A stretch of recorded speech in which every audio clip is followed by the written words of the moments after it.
स्वागत करतो. मुलांनो, आज आपल्याला इयत्ता 10वी मधील science and technology part first मधील chapter number 3 that is chemical reactions and equations, रासायनिक अभिक्रिया व समीकरणे या पाठाविषयी आपल्याला अधिक माहिती घ्यावयाची आहे.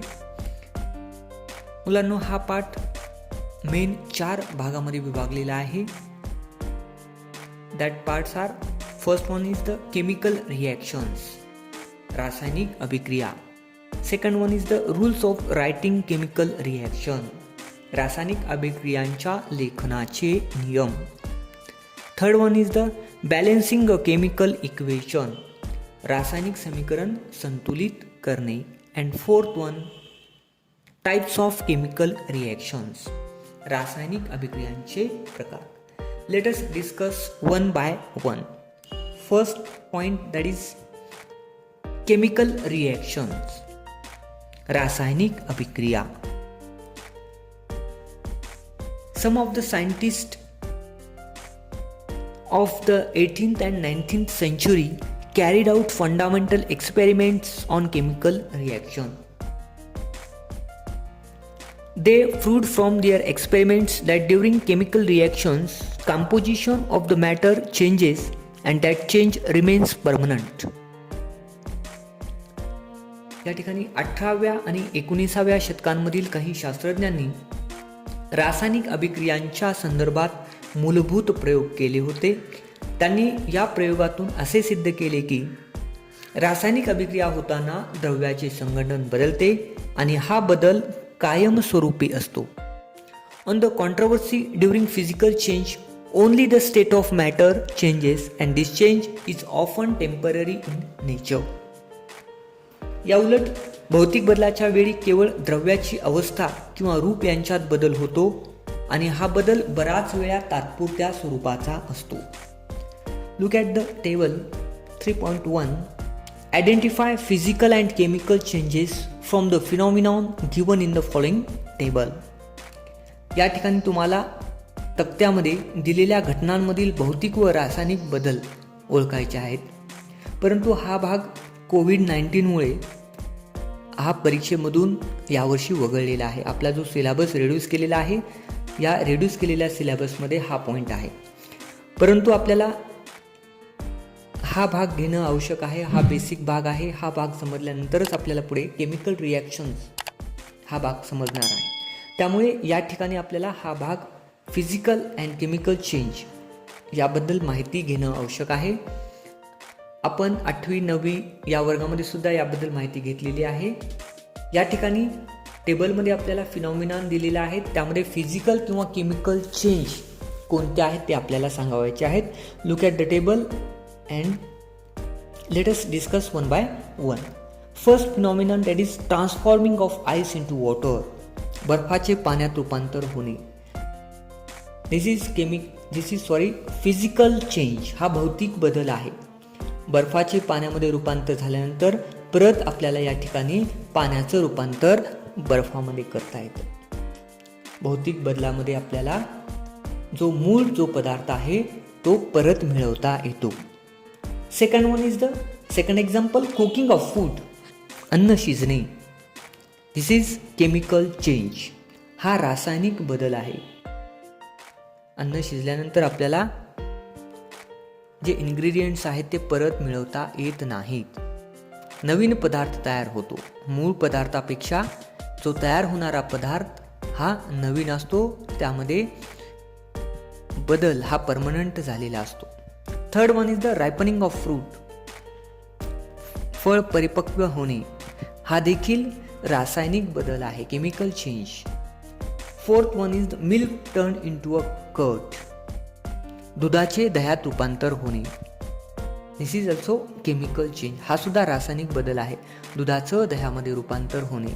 दुधाचे गुणधर्म हे वेगळे आहेत आणि दह्याचे गुणधर्म हे वेगळे आहेत. मूळ पदार्थ हा दूध होता आणि नवीन जो पदार्थ तयार झालेला आहे तो दही. मूळ पदार्थ आणि नवीन तयार झालेला पदार्थ यामध्ये यांच्या गुणधर्मामध्ये भिन्नता आहे, म्हणून हा केमिकल चेंज आहे. Fifth one is the evaporation of water, पाण्याचे बाष्पीभवन होणे. This is physical change. Next one is digestion of food in the stomach, जठरामध्ये अन्न पचणे. दिस इज केमिकल चेंज, हा रासायनिक बदल आहे. Size reduction of naphthalene balls exposed to air, डांबर गोळी हवेत उघडी ठेवल्यास तिचा आकार कमी होणे, हा फिजिकल चेंज आहे, भौतिक बदल आहे. यानंतर आपल्याला हे परत मिळवता येतं. स्टेनिंग ऑफ शहाबदी और Kadapa tile by lemon juice, this is chemical change. Next one breaking of glass object on falling from a height, उंचीवरून पडून काचेची वस्तू फुटणे,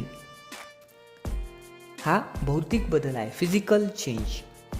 त्यानंतर आपल्याला जी काही तुटलेला जो काच आहे यापासून परत आपल्याला ती वस्तू बनवता येते. काचाला उष्णता देऊन या ठिकाणी आपल्याला ती जी वस्तू आहे ती परत मिळवता येते. हे वेगवेगळे फिनॉमिनॉन आहेत. यामध्ये आपल्याला भौतिक व रासायनिक बदल यामध्ये आपण त्यांचं वर्गीकरण केलेलं होतं.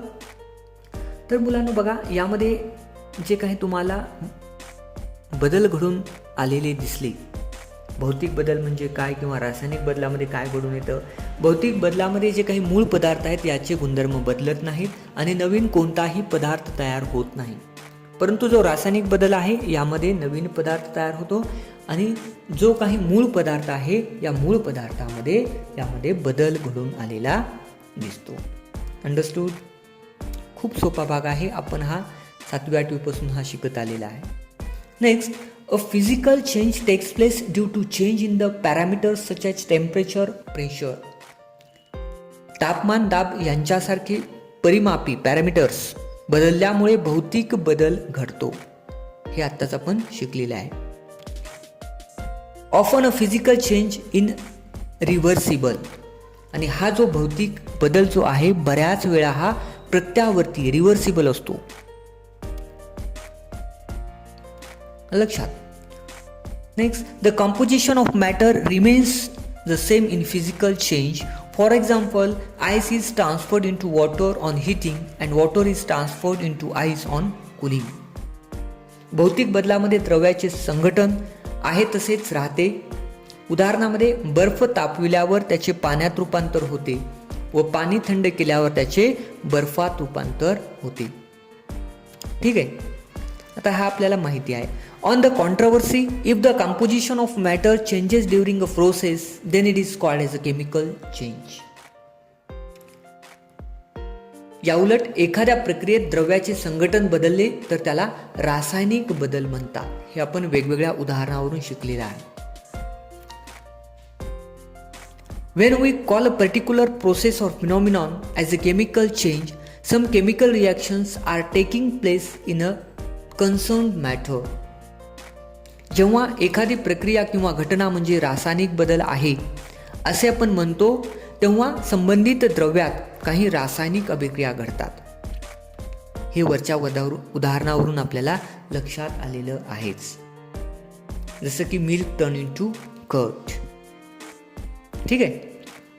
Then next, what is mean by chemical reaction.